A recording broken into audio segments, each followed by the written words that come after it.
ನಮ್ಮ ಜನಪ್ರಿಯ ಶಾಸಕರಾದ ನಂಜೇಗೌಡರು ಹೋಗಿದ್ದಂತಹ ಎಲ್ಲ ಗ್ರಾಮದ ಬೂತ್ಗಳನ್ನು ಇವತ್ತು ನೋಡಿದಾಗ ಅಲ್ಲಿನ ಜನರ ವಿಶ್ವಾಸದಂತೆ ಎಲ್ಲ ಬೂತ್ಗಳಲ್ಲೂ ಕಾಂಗ್ರೆಸ್ ಪಕ್ಷ ಅತ್ಯಧಿಕ ಮತಗಳಿಂದ ಬಂದಿರೋದು.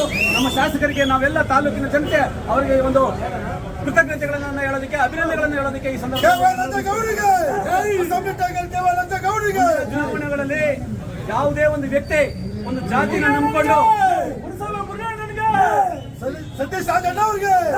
ಮುಂದಿನ ದಿನಗಳಲ್ಲಿ ಯಾವುದೇ ಒಂದು ವ್ಯಕ್ತಿ ಚುನಾವಣೆ ನಿಂತ್ಕೊಳ್ಬೇಕಾದ್ರೆ ಒಂದು ಜಾತಿ ಪ್ರೇಮದಿಂದಾಗ್ಲಿ ಕುಟುಂಬ ಪ್ರೇಮದಿಂದಾಗ್ಲಿ ಇಲ್ಲಿ ನಡೆಯೋದಿಲ್ಲ.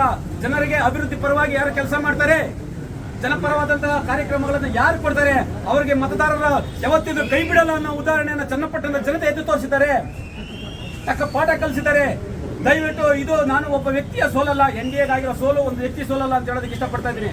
ಯಾಕಂದ್ರೆ ಇವತ್ತು ಅವರು ತತ್ವ ಮತ್ತು ಸಿದ್ಧಾಂತಗಳನ್ನು ಗಾಳಿಗೆ ತೋರಿ ಇವತ್ತು ಚುನಾವಣೆ ಬಂದಿರತಕ್ಕಂಥದ್ದು ಜನರು ಅವರಿಗೆ ತಕ್ಕ ಪಾಠವನ್ನ ಕಲಿಸಿದ್ದಾರೆ. ಇಲ್ಲಿ ಕೇವಲ ನಿಖಿಲ್ ಕುಮಾರಸ್ವಾಮಿ ಅವರು ಒಬ್ಬ ಬಲಿಪಶು ಮಾತ್ರ ಅಂತ ಹೇಳೋದಕ್ಕೆ ಇಷ್ಟಪಡ್ತಾ ಇದ್ದೀನಿ. ಚನ್ನಪಟ್ಟಣ ಚುನಾವಣೆಯಲ್ಲಿ ವಿಶೇಷವಾಗಿ